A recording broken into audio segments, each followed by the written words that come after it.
Welcome to Pemba On Demand. I'm Norm Chapin, your host. I am very excited to welcome you to our podcast. Pemba On Demand is produced for physicians interested in professional development. We will be discussing a wide range of topics on the podcast. I will be interviewing physician leaders from the U.S. and from other countries who have graduated from the Physician Executive MBA program at the University of Tennessee. These physicians will be sharing stories of professional and personal growth, overcoming challenges in their organizations, and discussing key leadership skills they have learned from the MBA program and ongoing professional development. Our live stream today is entitled Breaking Down Barriers, a Healthcare Lean Initiative. The University of Tennessee Haslam College of Business is the sponsor of the Pemba On Demand live stream and podcast series. Pemba On Demand has specifically been developed to provide education for physician leaders and to bring the latest and most relevant topics to you. Each live stream focuses on a different aspect of leadership, innovation, career development, or on the business of medicine. We really hope that you'll take full advantage of these practical, insightful, and relevant discussions designed to help physician leaders like yourselves to get new and to build upon existing leadership skills and perspectives. Pemba On Demand will allow you to be an even bigger force for good in healthcare. As always, CME is available for this live stream. Visit the website tiny.utk.edu/Pemba On Demand to obtain your CME certificate. So I'm pleased to introduce our guests on the live stream today, Karen Murrell, MD, and Chuck Noon, Ph.D. Welcome, Karen and Chuck. Good morning. Good morning. So Dr. Murrell is a practicing emergency physician, director of Care Without Delay at Kaiser in Kaiser Permanente, and she is a lean expert and consultant. Dr. Murrell is also a fellow of the American College of Emergency Physicians and faculty for the ACEP Directors Academy. She received her MBA from the University of Tennessee Pemba program back in 2009. Karen also serves as a faculty member for the Institute for Healthcare Improvement and their course on hospital operations and emergency medicine. Welcome again, Karen. Thank you so much, Norm. So great to be here. It's great to have you. And Chuck, Dr. Noon, received his Ph.D. in Industrial and Operations Engineering, I believe from the University of Michigan. Is that correct, Chuck? Yes, the national champions in football, yes. It always pains me to hear that, but I had to give you the opportunity to say it. And Chuck is professor, graduate in executive education at the University of Tennessee Haslam College of Business, and acts as a faculty for many of the university's executive MBA programs, including the Physician Executive MBA program. Chuck is also a lean expert and consultant with X32 Healthcare, and he also serves as faculty for the Institute of Healthcare Improvement, Perfecting Emergency Department Operations course. So welcome again, Chuck. We're really glad to have you on the show. Glad to be here, Norm. Thank you. So I thought we'd start out with some questions, and I'll direct my first question to you, Karen. You graduated from Pemba back in 2009. Can you tell us a little bit about your motivation for enrolling in an MBA program at that time in your career? Yes, I feel so lucky to be here talking to the other students and being able to connect with prior alumni. But I've been in emergency medicine my whole life. I just happened to get a job as a clerk in the emergency department at the University of Chicago. I needed a part-time job when I was a student there. Then I went on and became a tech in emergency medicine. Then I was a helicopter dispatcher. Then I was a nurse for 7 years. Then I was a physician in the ER. And then I was moving up in leadership in the emergency medicine space. But I never thought you could do anything about weights. I thought weights were just part of what we dealt with in emergency medicine, just something we had to do.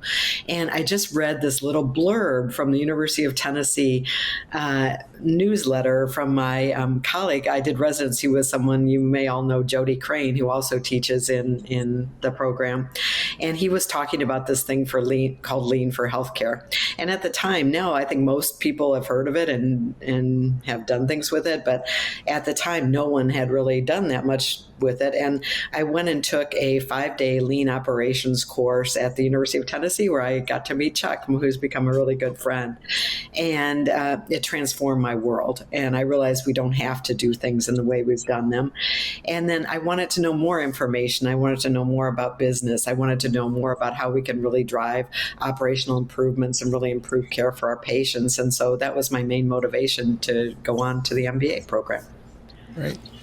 So it sounds like the reasons you chose to attend specifically the Pemba program was your exposure to Jody and to the lean courses that were being offered by the university. And I know UT obviously has a very strong focus on lean.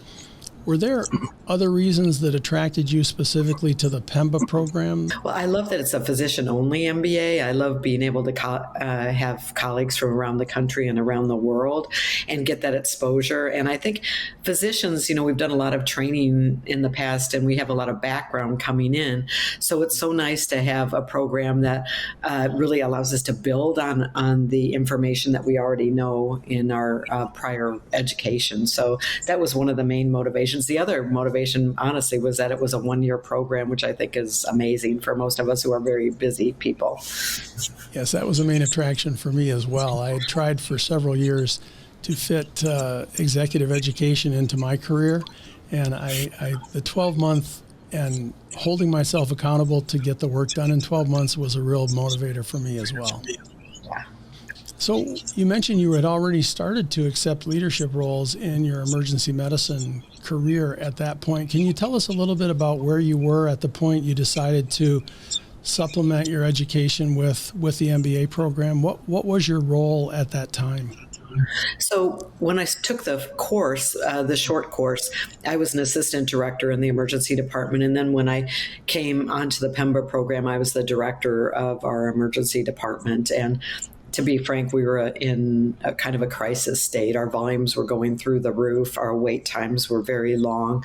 There was a lot of information in our newspapers in Sacramento County about a little girl that had a very bad outcome from long waits. And so in my career, I had a lot of pressure. They wanted me to become to be the first trauma center in the Kaiser Permanente system.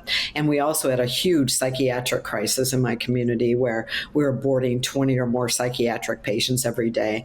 And so I needed help, to be frank. I needed some help with some lean help, and also I needed that business kind of education to think about things in a little bit different way. I couldn't just focus on the medical diagnosis that we're really pretty good at as physicians. I had to think about things from a leadership perspective. And so that's what Okay. So I think you've kind of answered this question, but a lot of physicians who are considering pursuing advanced degrees do consider other master's levels programs like a master's in public health or MHSA. Did you look at pursuing any of those types of degrees, or were you pretty convinced early on that the MBA would be the right road for you? When I got into the program, I don't think I knew all of the advantages of the MBA program. I was kind of going because of my connections, but I really found by the end of the year, I really am so glad I went on to do my MBA, because it's not only taking accounting classes, it's not only doing marketplace, it's not only doing those things. You really become a different person by the end of that year-long program. You really think about things in a new way. And so it was the multidisciplinary approach of the MBA program that really made it valuable for my career, I think. Great. So what was the biggest, you said you really didn't know that much about it. I always like to ask physicians who go through an MBA, what was the biggest surprise that came out of the MBA program for you? What did you get from it that you least expected? Well, for me, it's the relationships I developed and really hearing from people around the world and really discovering that entrepreneurship side of it too that I hadn't really been exposed to in the past. I'd been working for Kaiser Permanente, which I'm a strong proponent of, but we're really kind of an internalized organization. So seeing all of the different venues and all the different opportunities and all of those things was really the most important thing for me. And actually getting to interact with your small cohort through the whole program meant you actually make some lasting friends and things too. And you can always have someone to bounce ideas and things off of. Yeah. So was there a, trying to think of how I can ask this question because I want to follow up a little bit, but I think many people who go to an MBA feel that there's so many positive impacts on their career. It's a little hard to single one out, but can you identify a positive impact this has had on your career, professional development, or even personal life, or opportunities that this provided that you might not have had if you hadn't gone through the program?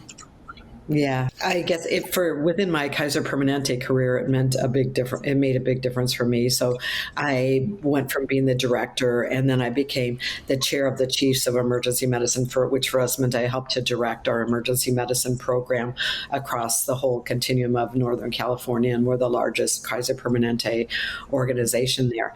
And I could actually spread some of these principles to the other physicians there, and it actually helped me direct how I ran the meeting. For instance, I made people leave their phones at the door. We made them turn off their computer. We actually brainstormed. I used a lot of the techniques that we learned in our leadership classes to actually run those meetings. So internally, it helped me get promoted. But also, I feel so lucky to get my relationships with Chuck and Jody, because I think one of the funniest things, I still remember arriving in a snowstorm in the middle of Newfoundland at 1 a.m. and being really afraid I was going to die out going off the road. But being able to work with people from other countries, and because what I learned is that it's the same problems everywhere. So I've been lucky enough to do some lean work and other principles in emergency medicine for sure, but I've also been able to do things in clinics. I've been able to work in hospital operations. That's what I'm working on now, hospital operations. I've been able to write a book on psychiatry, and all of those things were because of the relationships that I made, particularly with Chuck and Jody, who allowed me to pull along with them and do consultative kind of things. Also, it allowed me to get those relationships with the Institute for Healthcare Improvement. So now I do a lot of work with them. I was able to make relationships with people from ACEP, and now I teach at the ACEP Directors Academy. So it really allows us to spread that kind of lean work, and really allows me to teach that we don't have to do things in the standard way that we've always done it. We can make a real difference in our careers. How do you balance, what is your current balance between clinical emergency medicine right now, administrative emergency medicine or administrative work, and the lean or performance improvement consulting work? How is that? What does your life look like in that respect? I always say I'm going to wind down now. I'm getting a little bit older. I wish I could retire, but I haven't done that yet. But I'm doing about 50% clinical and 50% lean work on my current job. And then most of my days off, luckily emergency medicine is pretty flexible. We don't have a 9-to-5 job, so I could kind of squish things together. And then I'm actually doing a lot of my consulting work on the side as well. So usually working more than full time. But maybe in a few years I'll be winding down a little bit. I don't know. Sounds like that adds up to about 150, 180% of full time, if I'm doing the math in my head correctly. Yeah, something like that. Yeah. But it's all fun too. I mean, that's the thing. It's kind of joyous work too. When you make a big difference like that, it's very rewarding. And it's always, for me, it's always about making things better for patients, but also easier and for people who are doing the work. So particularly now, post-COVID, I know we're going to talk a little more about that later, but we have this kind of low morale going around medicine in general, I think. So being able to give people back that joy and work is really makes me happy. Great. Well, Chuck, I have a few questions for you as well, if you don't mind. Sure. And Karen obviously has a lot of passion for organizational improvement, and you can just tell by listening to you, Karen, that you bring a lot of passion to that. I'm sure you bring a lot of passion to everything that you do. But Chuck, you came into this from a little bit of a different background, and can you talk about what your passion was and where it comes from for organizational improvement? Absolutely. So, factoid about me, I'm in my 37th year on the faculty at University of Tennessee in the College of Business. But if I go back and kind of look at my progression career-wise, I joined the faculty, again, straight out of an industrial engineering Ph.D. program in 1987, and did the regular, assistant, associate, full professor, kind of theoretical focused research until about, 1998. And that's when the College of Business launched the Physician Executive MBA program. So I was part of the team that developed the program, and I've taught in it ever since. The great thing about teaching in that program is that you have this, number one, you have mature, hardworking, very smart students. So that's always a joy to teach. The second thing is that you get this wonderful window into practice, into the real world. So my career then began to shift towards really trying to solve practical problems and actually see the results of that application. And so that's what really kind of excites me personally is, I would argue it's like cutting your grass because you get immediate results and, a lot of enjoyment from that. So, since 98, I learn every year when I teach the Physician MBA students. I work on selected projects, throughout. And again, they're even when the projects complete or our involvement in the projects complete, we usually, stay very close to the clients to really understand sustainability of the improvements, how they're performing, and in other words, truly engaged, truly invested in the outcomes that we are involved in. So it sounds like you didn't embark on your career to specifically become as heavily involved in improvement projects within healthcare organizations.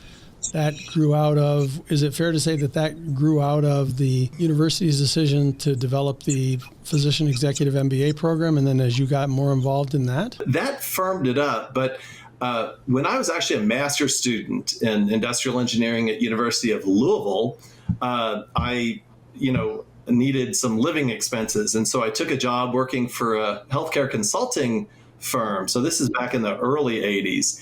And I did what were at that time, there wasn't, the concept of lean healthcare wasn't being discussed, but we were doing process analysis and so forth. So my first introduction to healthcare was in the early 80s as a master's student.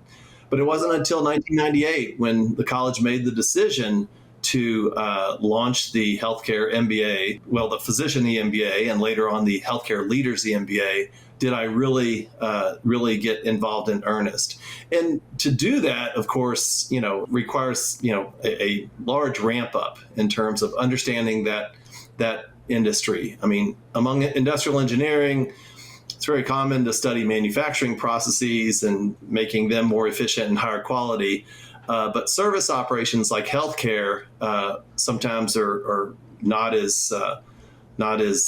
given the, I guess, treatment they should be. Yeah. So I guess I didn't have that historical background. I didn't realize that you had started doing some work in lean healthcare before it was called lean healthcare back in the 80s. Yeah, exactly it. Yeah. And when you're involved in, say, the launch of a Physician Executive MBA program, there's really, two things you can do. One is you just kind of consider it to be another teaching thing that you do, and you go in and you do your teaching. But what Karen alluded to and what really happened in my case was, began to establish very strong relationships with students after graduation.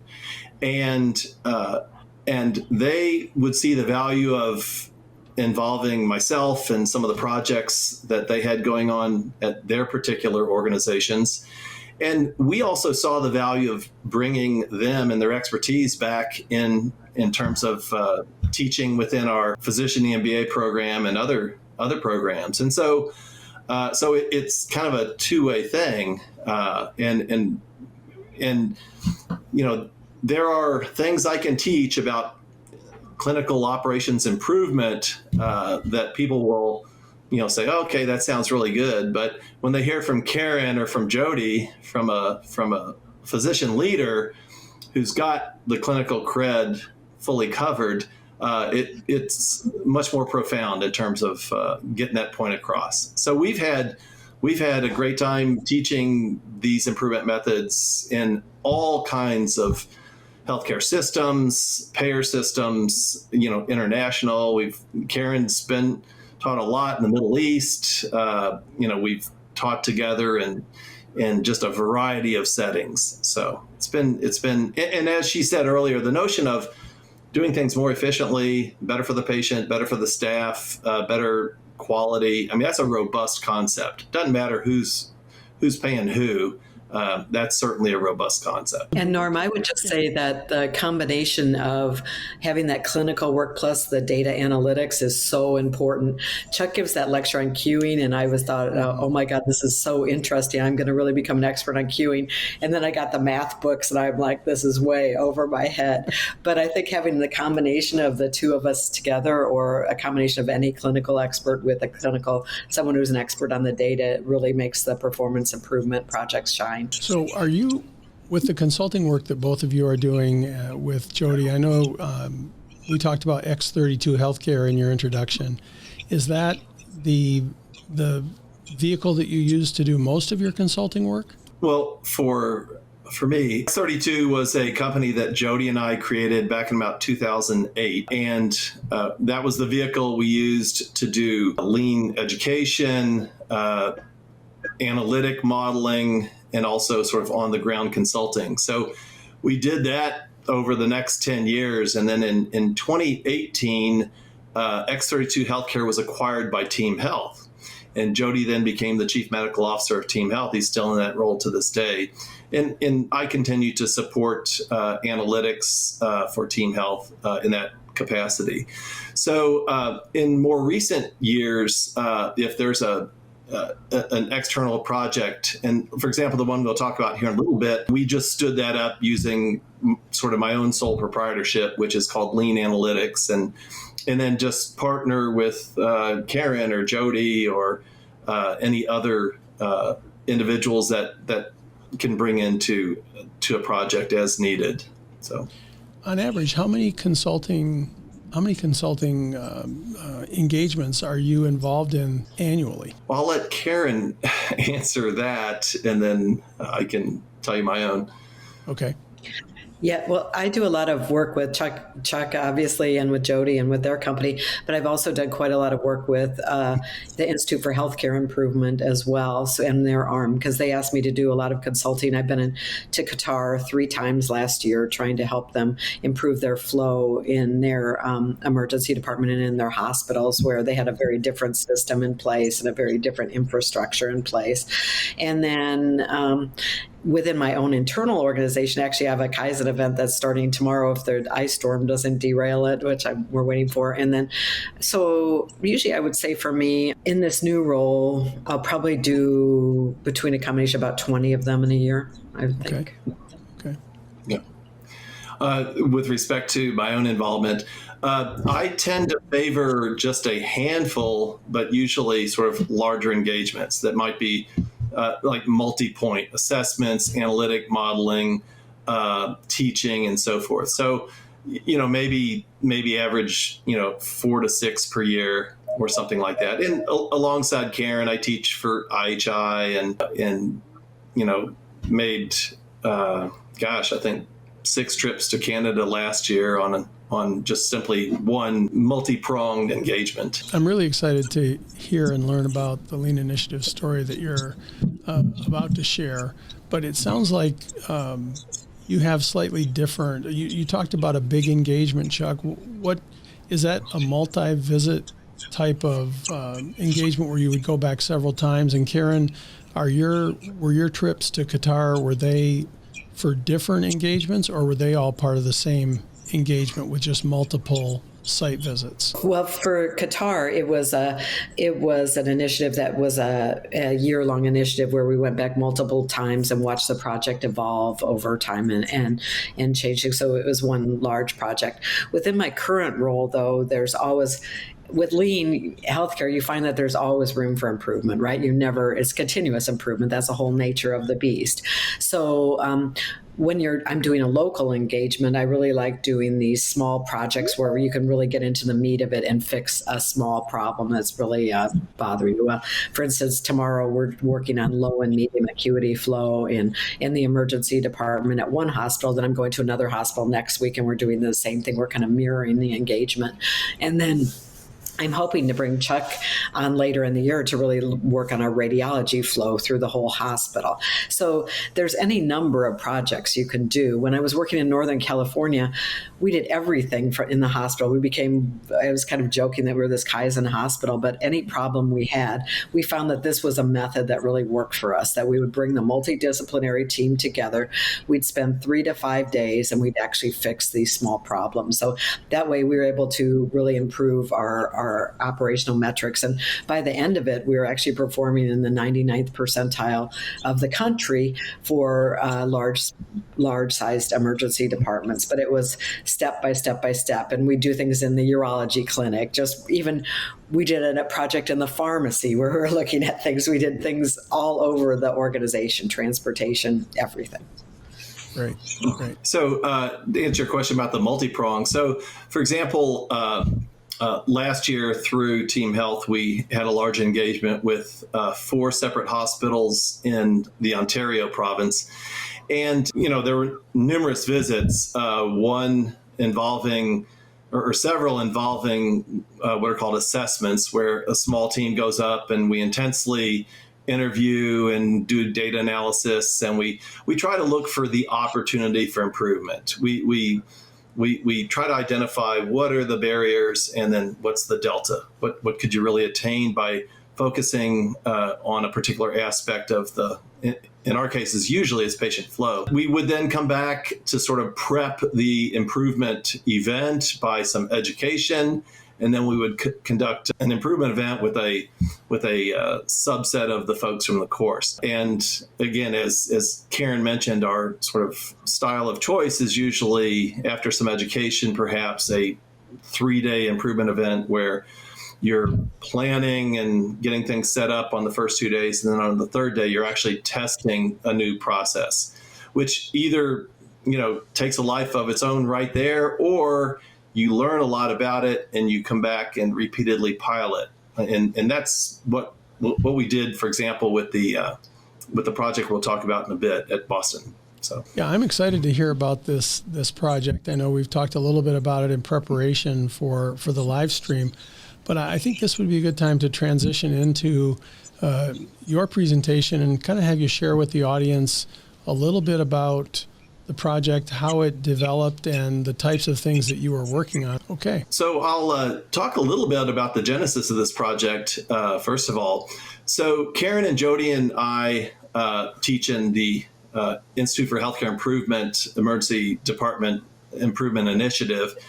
And we had some students that attended that from Mass General Hospital. And so then they invited the 3 of us to come back and teach a one-day immersion into the notion of lean improvement. So Karen, Jody, and I went to Mass General Hospital to their ER and taught that group. Well, one of the individuals from Mass General, who was the champion of that one-day course, took a position. Brian Yoon is his name, and he took a position over at Boston Medical Center. And so then that was that relationship that later, caused him to reach out to say, hey, can you all maybe come and take a look at our ER? And this is back in 2022, and it was in the throes of lean, and we've got all kinds of challenges in terms of staffing and so forth. So the reason for the project was, first of all, they are a level 1 safety net hospital in downtown Boston. About it's a high volume, about 350 patient arrivals a day, about 20% admit rate.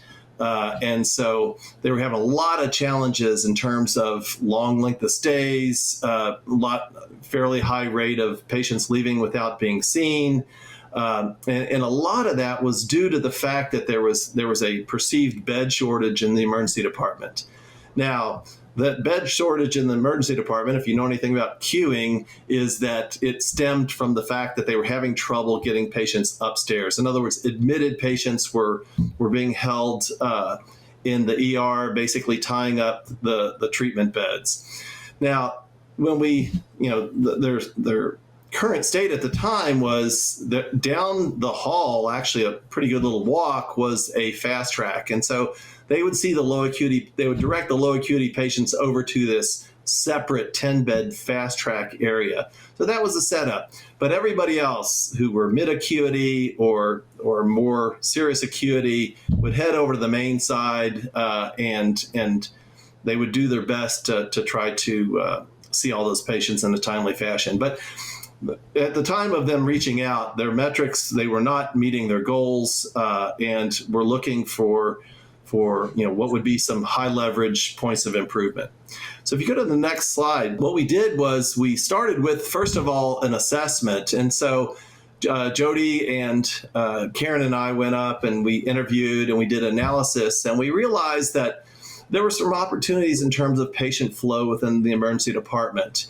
And also we were questioning whether the wisdom of having the separate 10-bed fast track geographically away from the main side was the best way to do that. So we then came back and we conducted a 2-day sort of lean improvement course for about, 30 folks from the ER. But it was a good cross-section of providers, of nursing, of registration. We had lab, radiology, some folks from the inpatient side. So anyone that could possibly affect the flow had a representation in this course. So if you continue on then, so the next step in this sort of multi-prong, so we've done the assessment, we've done some education, but a subset of the folks that attended the course then attended a 3-day improvement event that was facilitated by Karen and I.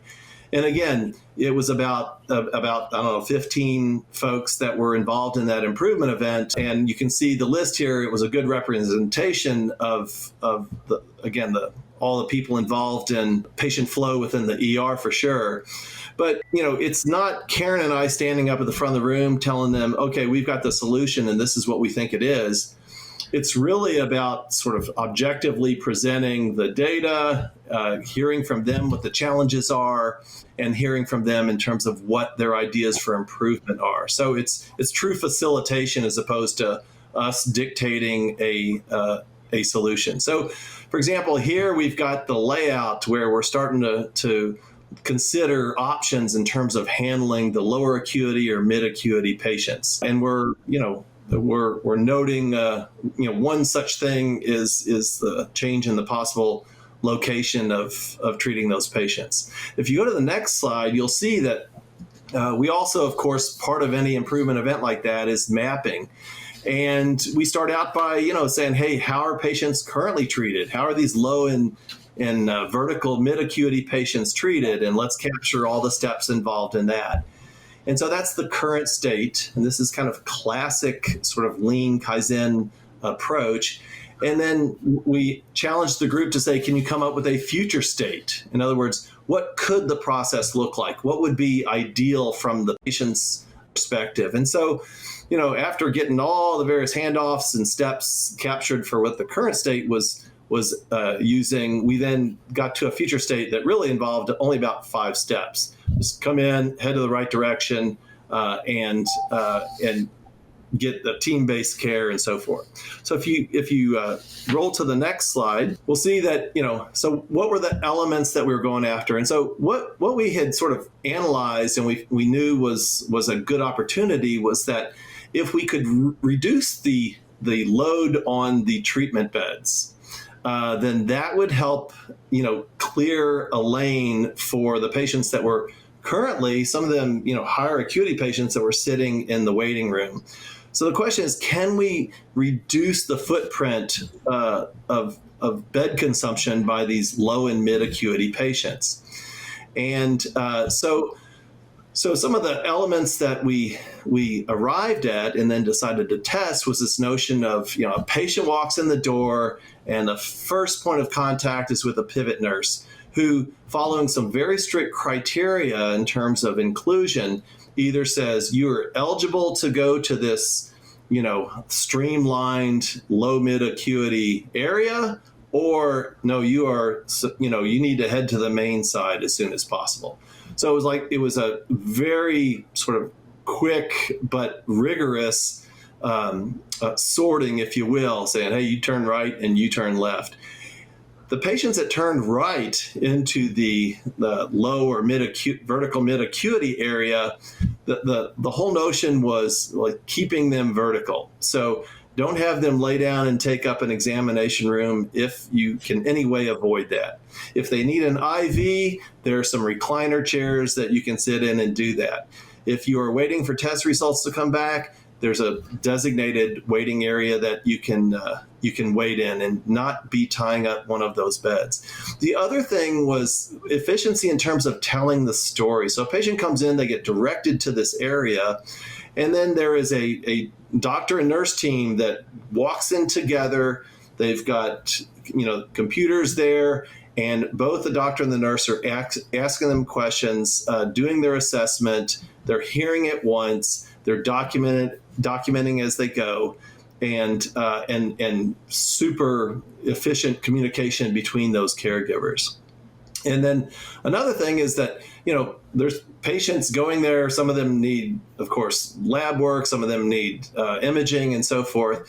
So we wanted to minimize the delays of turnaround time for whether it's lab or for imaging. And so it turned out it made sense with the volume that we were going to be able to direct to that area. It made sense to dedicate a transporter just to keep those imaging patients moving very. So again, this was a rather large, new process to test. It involved a new area. It involved new processes. It involved even clinical decisions with respect to PO meds versus IV meds and so forth. And everyone had to know their role. And so it was a tough order to get this all together in the first 2 days of the improvement event in order to be able to test it on the third day. So Norm, if you go to the next one, I love this, that we have here, and that is this is this rapid assessment zone is what the team came up with. And on the right side, patients would come in, they would hit that pivot nurse, and if they were eligible for this low vertical mid acuity area, they would go to the right. And they would go in, and when their name was called, they would go into an examination room. The doctor nurse would do the assessment. If they needed blood drawn, there was a little lab station right there. If they needed imaging, there was a transporter ready to take them to and from imaging. It was all in this very compact area. It was only about a total of 7 treatment rooms that were consumed by this design. So, there was, of course, 4 examination rooms with 4 potential teams of docs and nurses, but there was also a pelvic room. There was also a procedure room. There were, as I mentioned, there were recliners for patients that needed hydration and so forth. But this sometimes we think bigger is better, but for lean flow, the notion of compactness, which minimizes walking for patients and caregivers, but it also enhances communication between the groups. So that was what we cobbled together. And then if you go to the next slide, this was just a kind of overview in terms of the group right before we started the pilot on day 3 of the improvement event. And they worked tremendously to get things ready. Everyone, I should say most everyone brought a great open mind, although we'll speak a little bit about pockets of resistance that are naturally going to occur in these kind of endeavors.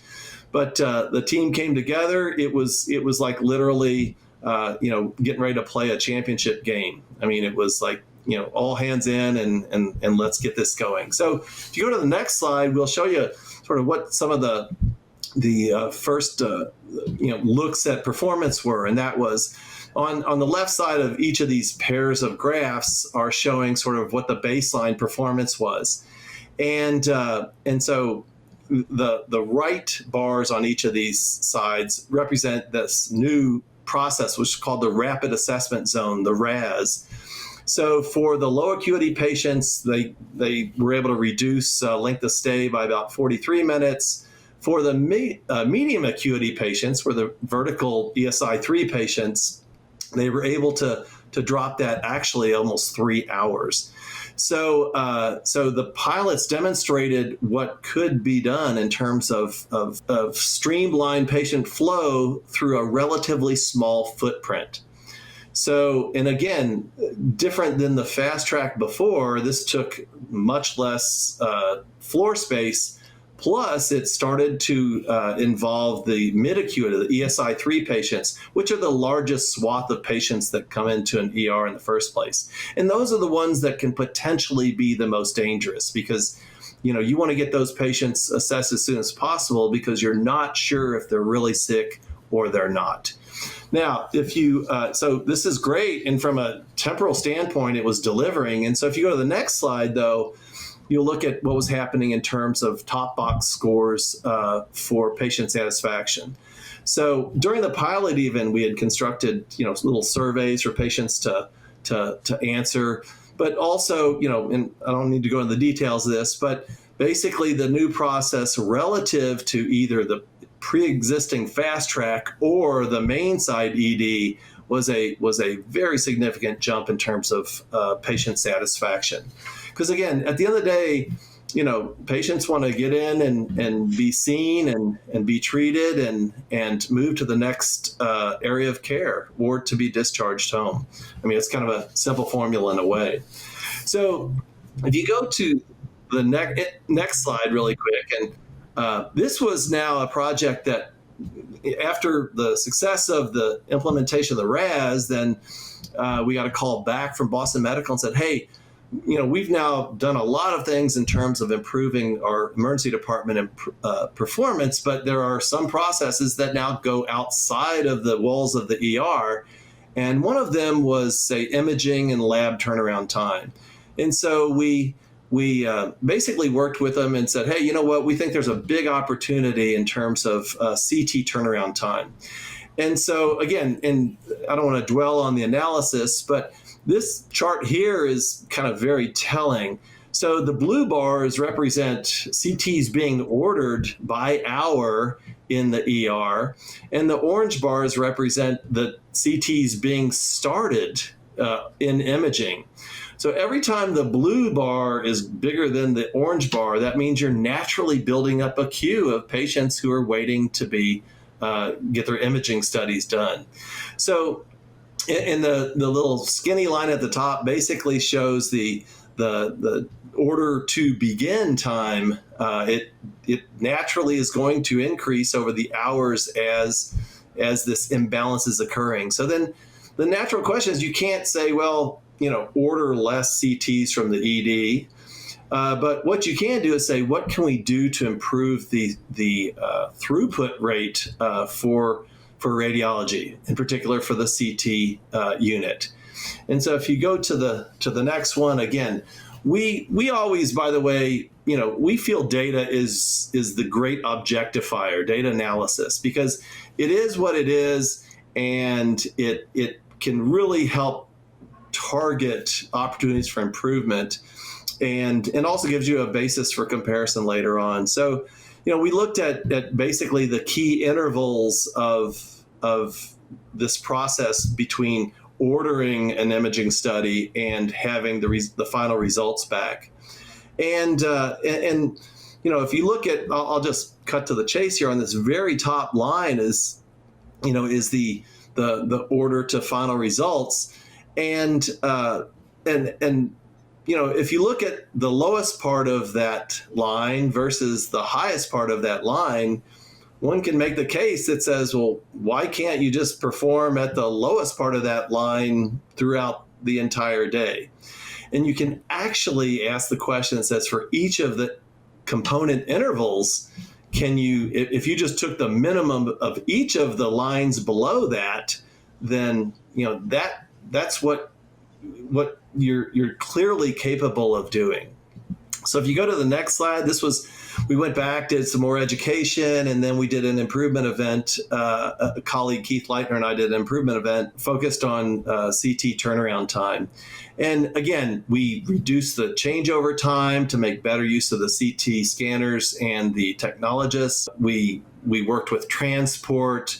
We took care of sort of a nagging label printer issue. We made sure there were ample lab tubes, canisters for creatinine analysis turnaround, made some little layout changes, got the right amount of staff in place, and deployed this new process, across all the nursing staff in the ED.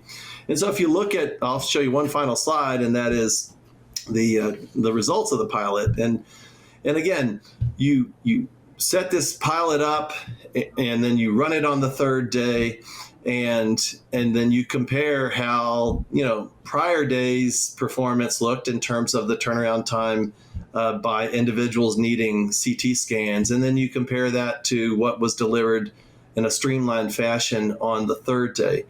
And and that is exciting. That is truly exciting because now they did both for the RAS as well as for the CT process. They did a number of pilots before actually turning it on and going live with it.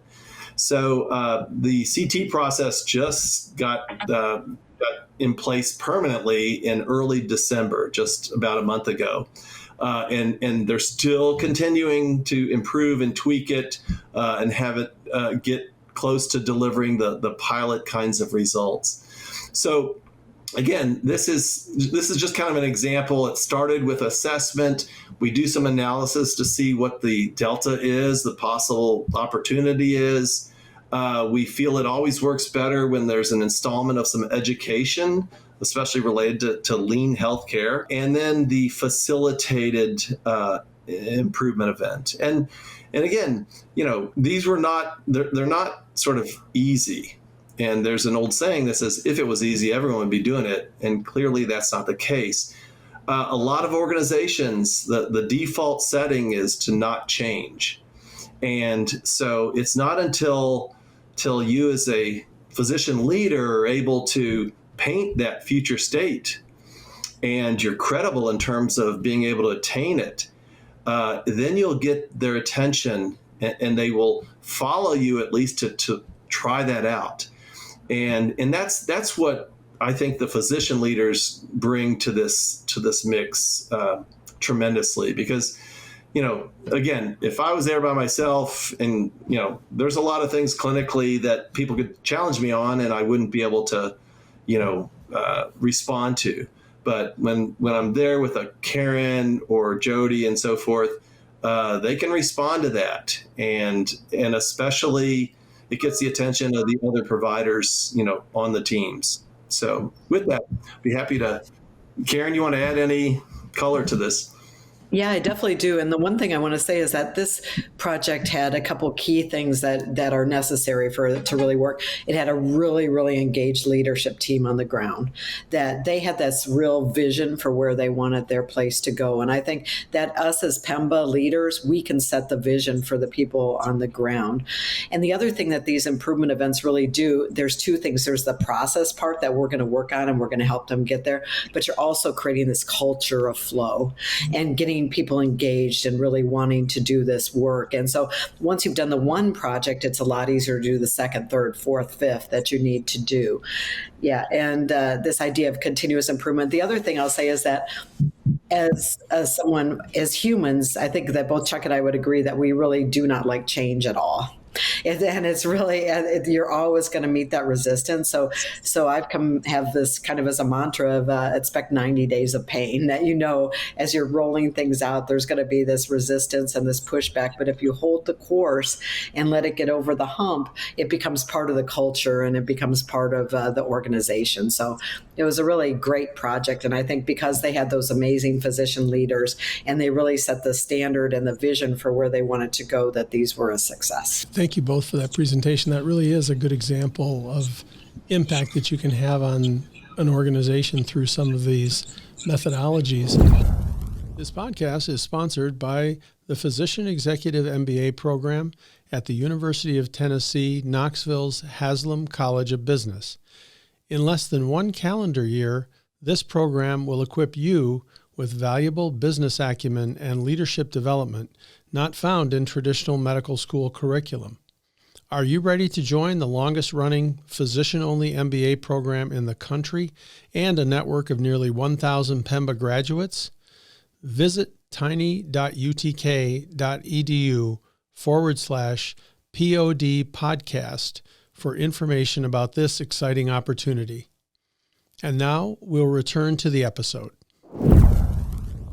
I was interested, you mentioned, Chuck, and I guess Karen, this started sort of at the tail end or near the end of the biggest surge in the COVID pandemic in 2022. And in my experience, that was a very tough 2 years for emergency departments and healthcare organizations in general. You mentioned the staffing challenges that had been faced, and a lot of times my ER docs felt like they were practicing out of the waiting room that whole time. Because they just had so many flow problems in the emergency department. So you alluded to some you alluded to some barriers that you ran into when you were trying to implement this project. But in your opinion, were these barriers sort of unique and related to coming in on the tail end of the COVID pandemic, or were they things that you had seen in previous years? I think there's some general problems that we see in almost every emergency department. Now that we've been to thousands of them, probably, we can walk in and see these general problems. The COVID pandemic did bring a whole new level. I think I've never seen morale as low as I've seen after the COVID pandemic, particularly in emergency medicine. So what I like about these events now is we can start to bring back that engagement and that physician involvement. And the other thing that I think is us as leaders is that we really do have to set that vision that, for instance, my vision for my place was our patients don't wait. So we can't accept conditions no matter what they are. We have to figure out new creative solutions, because I don't think anyone would design healthcare the way we practice it now if you're a Google engineer or something like that. So I worked in one emergency department where every single bed was full of boarders. And I think that's what's killing emergency medicine right now isn't emergency medicine patients, it's the boarding that we're seeing. And so we knew that we had to do things in a different way. So we had to be very creative and design a system using minimal nurses, because the nursing staffing is so low right now, where we'd have one nurse at the front, one nurse at the back, and we just load every single patient through this little like a turnaround merry-go-round system where they could go get their labs or x-rays. And the physician who was going to take care of them came in there in an assigned and methodological, in a very standard work kind of way that they knew that was their patient. So it allowed us to know which patients were the sickest, and we always had our eye on the waiting room.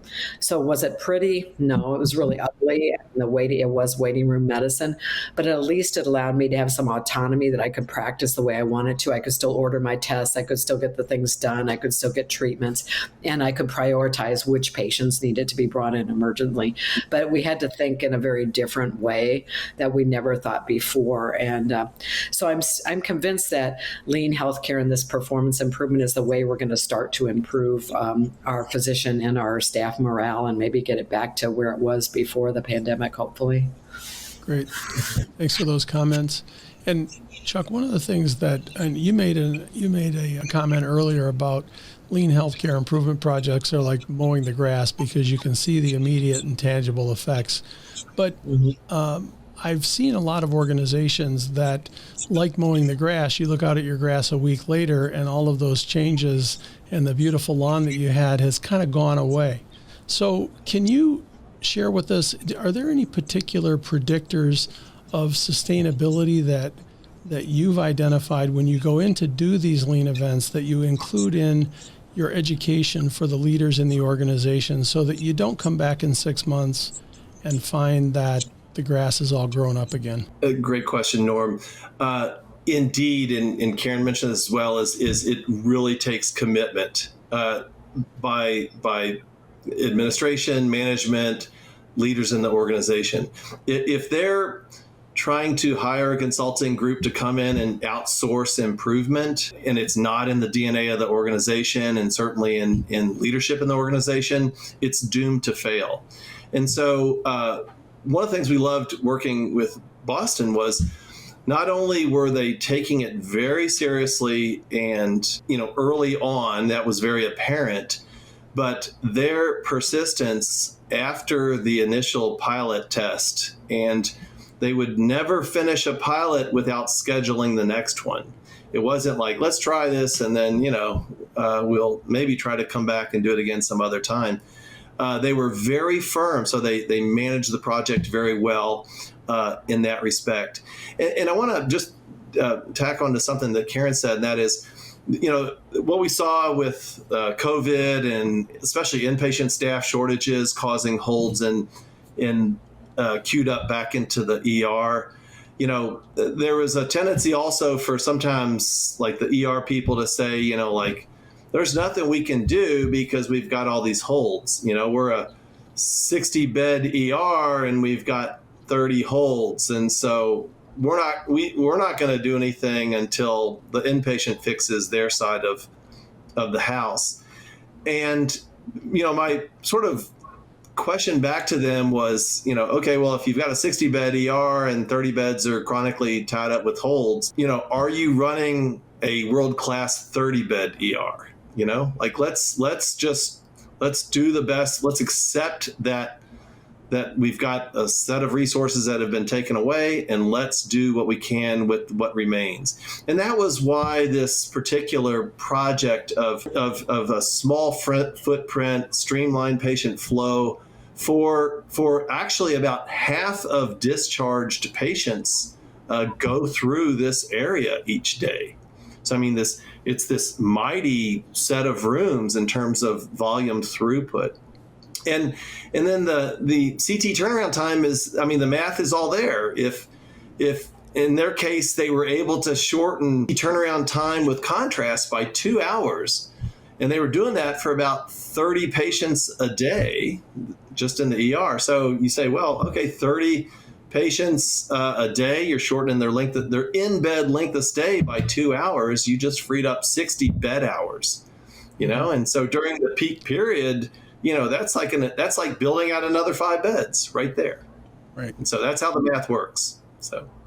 Great. The one thing you mentioned, both of you kind of mentioned this, as you said, the commitment of the leadership. So when you were doing the Kaizen events and the improvement events, it sounded like you had a lot of local frontline staff and leaders from within that area, whether you're talking about radiology or talking about the emergency department in this case.